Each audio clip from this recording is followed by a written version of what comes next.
Hey guys, in this video, I will show you how to use n8n for free with Docker. Alright, let's begin. First, you need to install Docker Desktop on your system. Open your browser, go to the Docker Desktop website, download the correct version for your operating system, and complete the installation. After installation, restart your computer if required. On Windows, make sure Windows Subsystem for Linux is enabled when prompted. Once everything is ready, open Docker Desktop and accept the service agreement. You can skip creating an account. Next, open the Start menu, type Command Prompt, and launch it. Now, create a storage volume for n8n by typing the first command mentioned in the description, then press the Enter key.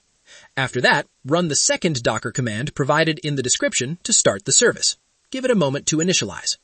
Once Docker finishes loading, open your browser and paste the local n8n address to access the setup page. If the service stops working, paste the second command again and it will get back up. Now, create your account and you will land on the dashboard.